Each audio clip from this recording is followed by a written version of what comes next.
Along with the violence and atrocities that shocked us, there are those stories and people who give us hope. One such person is Fettullah Gulen. The Gulen movement is a grassroots effort to promote peace and understanding through interfaith and intercultural dialogue, and it grew exponentially in 2009.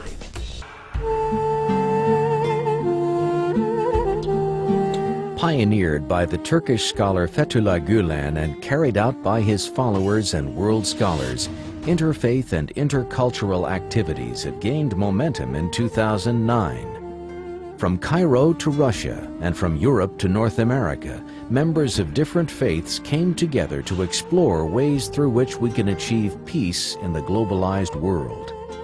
Recognizing the differences among different faiths and communities, scholars, politicians, and many others from all layers of society shared their opinions and offered solutions to the problems that we are facing today.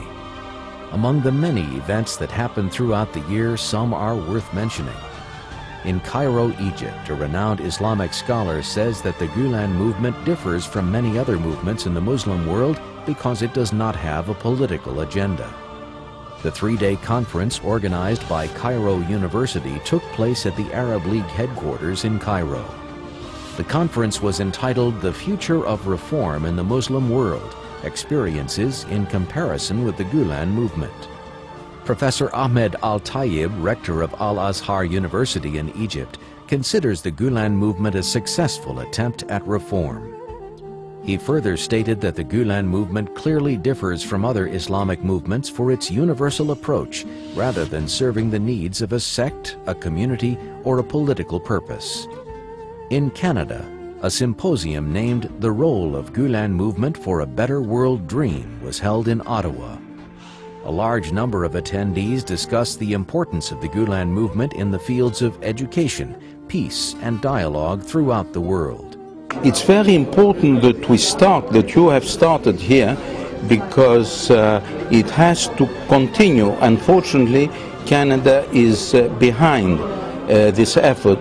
It should be much developed in many other countries, not only in the United States, not only in England, but for instance in the whole of Europe also, because there's no big and small countries. That's the Fettullah movement is a movement that interests all countries in the world.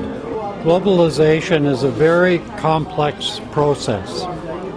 I think one of the things that the Gulen movement brings to this whole discussion of globalization is a realization that dialogue, not just economics, not just politics, is very essential to this process of globalization.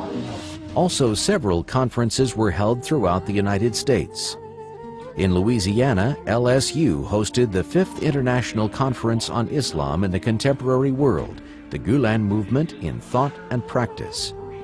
The conference elaborated on the major challenges of the globalized world, Islam, and the alternative perspectives of the Gulen movement, and scholars praised the movement.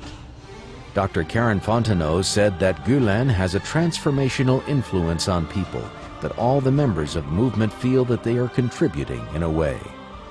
Gulen thinks big.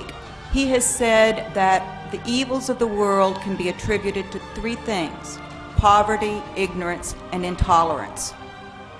Those are huge things. But he goes on, and as Dr. Bodman says, he has a plan. He delivers. He says, okay, these are the 3 problems, this is what we can do about them. And he lays out a plan. Ignorance, let's build schools. If we can't build schools in a village, as Dr. Webb pointed out, let's build dormitories so people can come and stay in the dormitories in a larger village. There's always going to be a way you can educate people. And the schools grow and grow. In Los Angeles, California, a very special reception and dinner was held. In a 3-day event, the International Conference on East and West Encounters, the Gulen Movement, featured scholars of different backgrounds and aimed to stimulate ideas and ways to continue the wisdom of world-known scholar Fettullah Gulen to find peace amongst all people and societies. And moreover, he couches these educational endeavors inside a central Islamic message. In his thinking, Islam is a complete worldview that provides a path for human beings to develop their highest possible perfections. I love that term. He has consistently, for many decades now, preached an Islamic message rooted in deeply humanitarian themes. His speeches and sermons have been widely reproduced in oral and written form and spread all over the world. 3 generations of people now have been inspired by his Islamic ideals. Foreign Policy magazine last year listed him as one of the top 100 most influential global thinkers, and the movement is active in over 140 countries.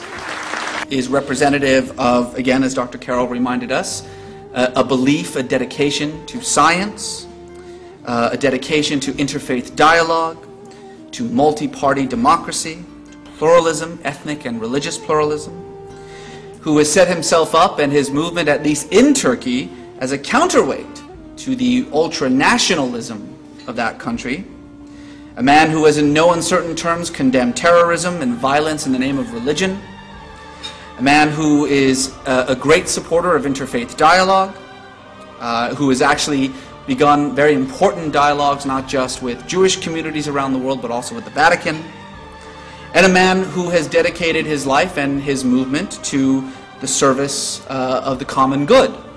The ideas spread by the Gulen movement continue to foster hope and mutual understanding between faiths and offers a better future, a future that one hopes for today and for generations to come.